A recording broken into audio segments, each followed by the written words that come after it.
Yeah.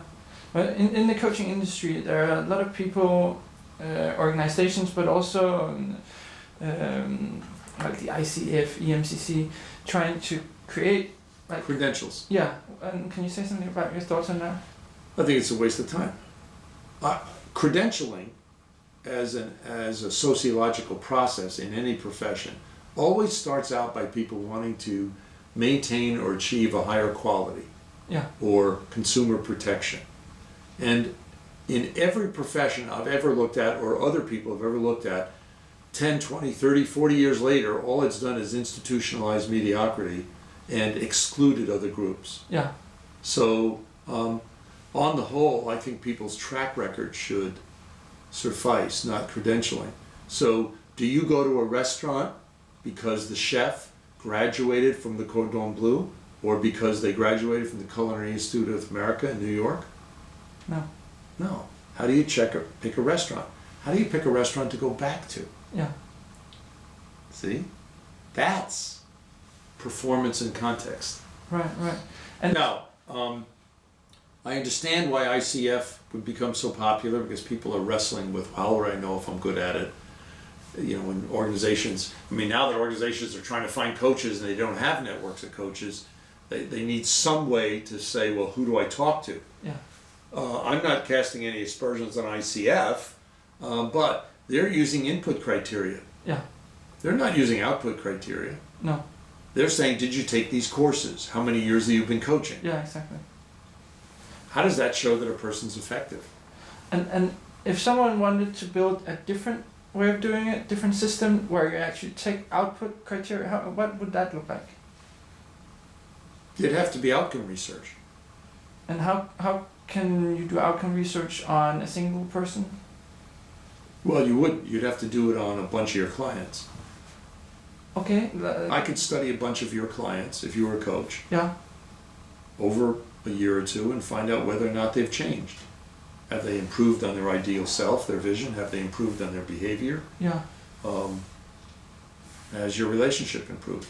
Now, if I just ask those questions and collect, I'm not going to ask the questions directly because everybody distorts, but if I collect the data in a credible way, now what I have to do is I have to be careful that that wouldn't happen just as a function of asking the questions. Right. So I have to have at some point comparison conditions or control groups to know that if people answer it this way, that's why retesting people isn't convincing evidence by itself. It helps people validate that something good is happening, but is it research evidence that a person or a program is effective? No, because just the retesting sometimes affects it. Right, right. Sometimes cognitive dissonance reduction makes people say, well, of course I've gotten better, I've spent all this time and money. Yeah. So I mean, look, how many people do you know who have spent years in psychotherapy and you're not sure it's ever helped them at all? Right? Yeah. Same thing. Yeah. So then the question is, that's why I'm saying, instead of trying to overly micromanage it, yeah, and try to measure with more precision things that may not be precise, why not use nominations, recommendations? Yeah. And that's what people already... Yeah. But that's not bad. No, no. It's not bad. It's not perfect. Nothing's going to be perfect. Right, right. You know, it's well, physicians. Look how hard it is to find out. Now, I mean, you know, if something goes wrong and you have to pick a surgeon, do you go through the list of surgeons and see what their percentage of people staying alive is? Well, it would be nice, but... Yeah, it would be, but you don't. No. So what we do is we ask around, see who seems to have a good reputation. Yeah. But nobody picks it by where they got their degrees. No. No. Nobody picks it by whether or not they've got 14 certificates from different institutes on their walls. You know, same thing with picking your lawyer, or picking your spouse, yeah, or your partner. But you know, there's a very strong movement within the coaching industry to kind of create these systems. Of course there is. In the early 80s, when my Competent Manager book came out, which was an empirical study of the things that differentiate outstanding from less effective managers at different levels, the UK had a raging debate going on as to whether or not they should charter management, whether or not they should license managers. Yeah, yeah. And this certification movement was fascinating to me because I had reporters calling me in the US, and I had them doing interviews with me when I was in the UK from both sides of the argument. They thought that because of my work on the competencies, I could show how a person could credential someone.